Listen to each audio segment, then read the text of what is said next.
Welcome to number 13 of Behind the Door series. We've appreciated everyone being here. It is our way at LMB Counseling just to try to show you a little bit of what happens when you go behind the door, whether you're a caregiver or a client or someone that's prospective or maybe even a therapist. We try to give you some of the information about what we do and why we do it. We try to come from a more of a neurological scientific perspective and teaching you the tools and techniques and why those are having impact or could have an impact. So hopefully you'll have a buy-in. So it's just our way of just trying to help others. So today, for number 13, I wanted to talk about kind of what's going on right now. Um, Very aware that there are frustrations going on for all those that are at home doing online school, those that are caregivers that are trying to work and also help their kids. I know two of the past 3 days, I'm not sure about today, there was some issues, especially with the public schools getting online. I know that there's a couple schools around here that, like one of the elementary schools in Union County had to close abruptly today just because of some COVID concerns. So I know there's constantly things changing. That's why it reverts back to that duration, pathway, and outcome. That is, I think, adding to a lot of stress. And that stress is just some adrenaline and then maybe even some cortisol, feeling like you don't have a clear picture of when the outcome is going to be, or what the outcome is going to look like, or how long the duration is going to be. I think as far as pathway goes, I think things that you can do is a lot of times we want to do fortune telling and know how long is this going to last. It's like I've said before. That's why the kids are asking, well, how long is this going to be, or how long are you going to be at work today, or how long are you going to be on this call? They're just trying to gauge how long that's going to take. I think we're doing the same things in our head. We're programmed that way. That way we can go and attend to other things. So it's that automation that we had talked about before. Is if when we know the duration, the pathway, and the outcome, we feel pretty good about what we're doing. This week is we didn't know. Monday even had made it worse because most people couldn't get on when they were supposed to get on, or maybe they were in the wrong class or the wrong Zoom room or whatever platform you're using. And so you've got the caregivers that are trying to work but also needing to help their kids. And this is all the way from kindergarten up through even kids in high school. And then those of you that have college kids, there's depending on where your kid's going to school, whether it's Chapel Hill, maybe you've got to go pick them up in a week if they're in the dorms and bring them home. There's some kids that even haven't even gone off to school yet. I think most kids that are going, college kids that are going to school are having some level of uncertainty about their duration of how long they're going to be on campus. So there's a lot of those things that go into giving us that sense of helplessness and hopelessness. Um, if you dial it back, and one of the techniques you can use as far as that duration, pathway, and outcome is I'm just going to get through this class. I'm just going to get through the first 10 minutes of this class. I'm going to do all the things I need to do, know how to do to log on. And if I can't log on because the system's down or there's a glitch or whatever, then you just scale it back to control the things that you can control. That way you know you're on the right path. And despite feeling that stress and that tension, the dopamine will come on and say, you're on the right path. You did the right things.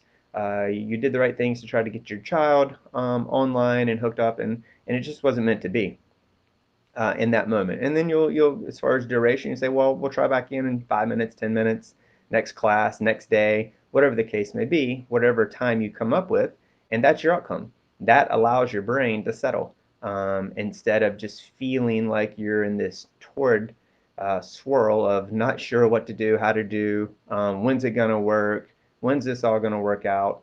You can just scale it back to the place that you need to from time perspective to give you more control over those situations. Ultimately, it's also using that left shoulder like we talk about a lot of like here are the facts, here are the things that I'm supposed to do, they told me to do, and we still can't get on.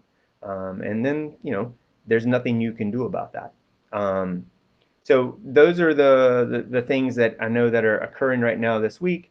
I just want you to think of them as in duration, pathway, and outcome. So that way you can have a little bit more control. I think the long-term implications, and long-term could be this week, this month, however long this experiment's going to continue to occur from a isolation standpoint.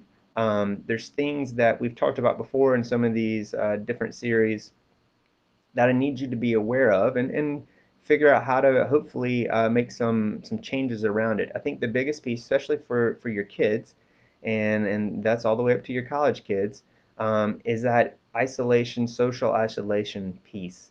Um, Serotonin, like we talked about, is so important, especially for kids.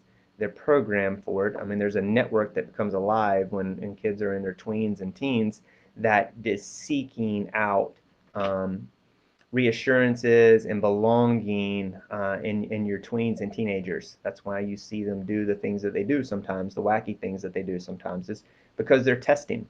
They're testing an environment, they're testing their boundaries, they're testing where they fit in all this. Um, and it's hard to do that over social media. It's hard to do that over Zoom. It's hard to do that over FaceTime necessarily. Um, so it's hard to get serotonin to that level as well doing those things. So I think there's some inherent challenges with the way we have things now. And depending on where you are and when what you feel, it is important for your kids to get that serotonin. It's also important, and this relates to you as caregivers just as much as it does them. They kind of have an inherent with their schedule a break. I think the schools, for the most part, have done a pretty good job of doing synchronous and asynchronous learning and having breaks in between. So the idea of the break is that you give your brain a mental break. Not that you pick up your phone or get on your computer and look at the latest post of things, and whether that's checking the news, um, or just social media or anything like that, or playing a game. The idea of when you're working or in school is you're giving intense focus because you're learning new things. You may be doing something very challenging. There's resistance with that. There's friction and chemistry with that. It's to be expected. It's actually a good thing. It just signals that, hey, this is going to be hard. This is what you want, and this is a good time to learn. It kind of allows for that circuitry, like we talked about, to be built when you got the fire going of that tension. But the brain is, it can only do that for so long. So let's say it's an hour class. You want intense focus during that time.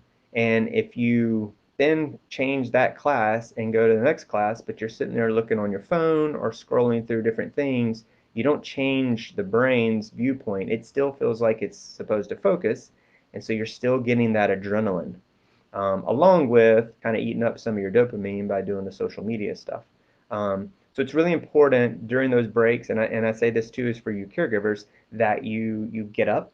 One of the best things you could do is just either go outside or go stand by a window and change your viewpoint, change your horizon. You want to kind of do a panoramic view, look off in the distance, almost in a blur, because that switches off your brain's adrenaline and says, all right, we can just kind of drift away right now.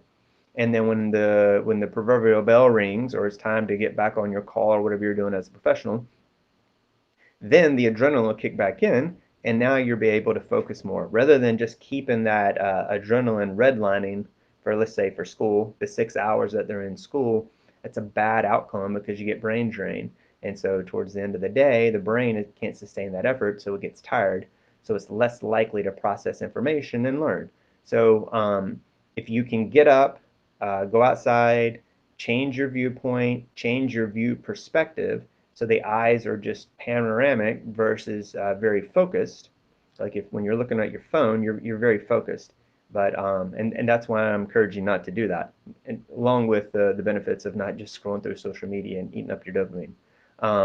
Because when you're doing something hard and challenging, but you know you're on the right path, you're getting that dopamine to buffer that challenge and that resistance, and that just leads to better outcomes. It lets you know you're on the right path, that you're doing the right thing, you're getting the answers right, or maybe you're not, but you're asking and you're getting questions sent back to you to let you know that you're on the right path. That goes back to that duration pathway outcome, and you know you can do that. So that's something I would encourage you to do for your kiddos, your college students, and certainly for yourself in your settings, you got to give yourself a break so you don't get that emotional temperature up too high like we talked about. Because it needs to be up a little bit. That means you're doing something hard. That means you're learning, and that gives your brain the opportunity to store that information. Um, so the kind of things that everyone knows to do, but I think when we transition, there's an adjustment, and sometimes we forget the things that we're supposed to do, or maybe that we were doing because the environment's different. I mean, the basic things that we talk about all the time is, drink enough water. You need to exercise. It's incredibly important for your mental health and your physical health to exercise. And I know that it feels like the day got a little shorter because we're throwing school in there, but also think the way they've set school up is there's more time than there would be during a regular school day to get in exercise. Drink water, have your water beside you when you're drinking. Um, make sure you're eating right. It goes directly to your brain, it's nutrients. It's very important to do that. It's very important to get up and have breakfast as a caregiver and as a student. And you can be a great example as a caregiver by eating a good breakfast and making breakfast, or at least showing your kids how to make their breakfast. That's a good life skill, and a byproduct of just teaching them how to do that. It's one less thing you have to do over time. But you got to do those things, and then it goes beyond without saying is the most important thing you have to do is rest. You have to have rest during the day, but you have to have sleep. What sleep does is it takes that network that you have built that day, the things that you've learned, and it lays it over.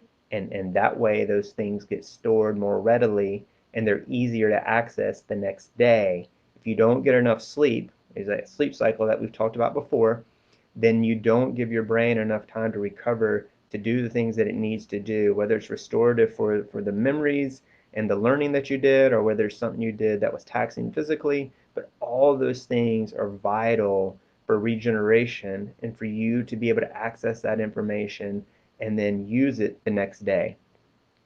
If you don't do that, then you're really cutting yourself short.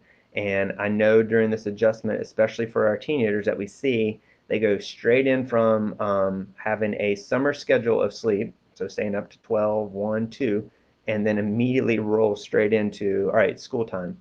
And with high school, they have given them an extra hour, or at least they start at 8, so an extra 45 minutes, and you don't have the bus and the transportation, so they're getting to sleep more than they would.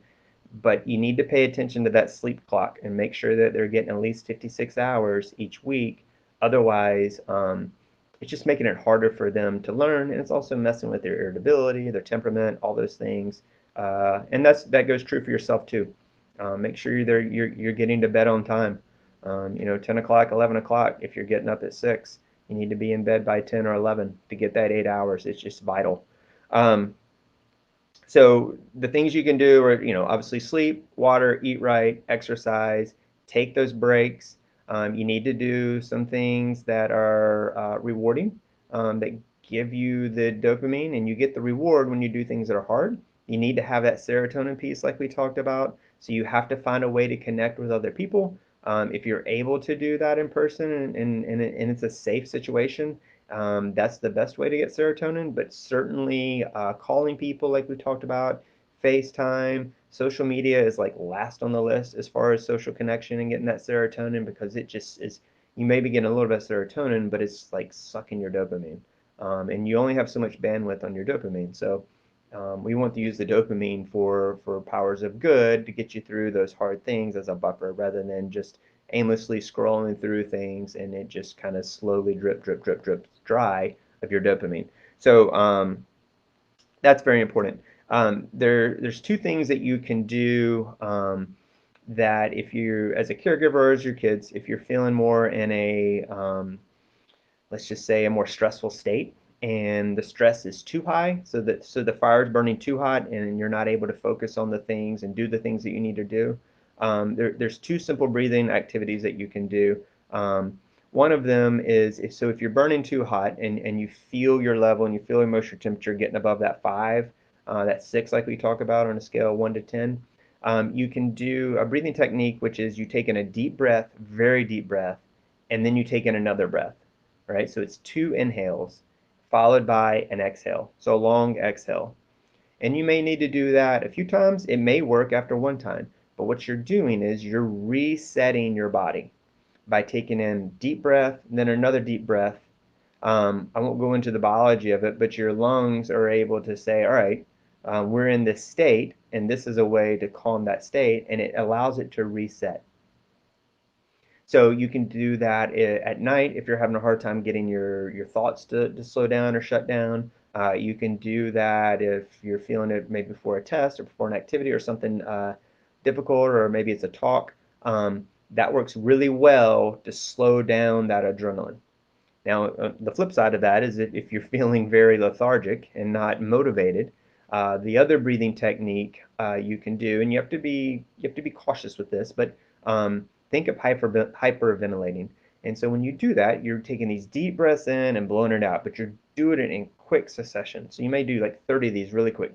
Big breath in, breath out. Big breath in, breath out. What that is doing, and it's going to feel weird, but what it's doing is it's actually kicking off your adrenals, and your adrenaline kicks up, which gets you into motion because adrenaline's that fire, right? That's the thing that we're feeling that says, hey, we need to go, we're feeling this tension and we need to go do something. So you can do one to bring that down and one to bring it up. And so you have to make sure it goes back to that decision tree and stuff we talked about actually in the first video of you just got to know where you're at emotionally. And if you go do the action is going to regulate you and put you in the right place. Rather than waiting for the feeling to motivate you, you go do the action and it will give you motivation or help you slow down so you can get the task completed. So those things are very important. And then the last tip, because I always like to keep this under 20 minutes, is if you're having trouble sleeping, I know Sade talked a lot about mindfulness last week, and we talk about different techniques you can use for sleep, but mindfulness works, meditation, and another thing that you could try is called hypnosis. Now, it's not stage hypnosis, but there's a lot of hypnosis stuff on YouTube, just like you would find mindfulness or meditation or yoga or any of those other things. But there's a lot of hypnosis on YouTube that you can do. It's like relaxation, muscle relaxation stuff, but it allows you to get into a more clear state, and that's very important when you're trying to go to bed because you don't want your adrenal or your adrenaline kicking off saying, hey, we have all these problems. And I know a lot of us experience that when we're trying to fall asleep is like all these things just kind of start shooting in your brain because you're going from that conscious to subconscious state. So you're more vulnerable to that stuff. But if you practice hypnosis, for instance, or meditation, then it helps you have management over those thoughts because you're focused on this one thing rather than all the different things that are trying to float in and flood your brain and get you to pay them attention to. So the breathing techniques, the hypnosis, making sure that you're doing things that are social, making sure that you're exercising, getting your water, those are things that can help you feel more in control.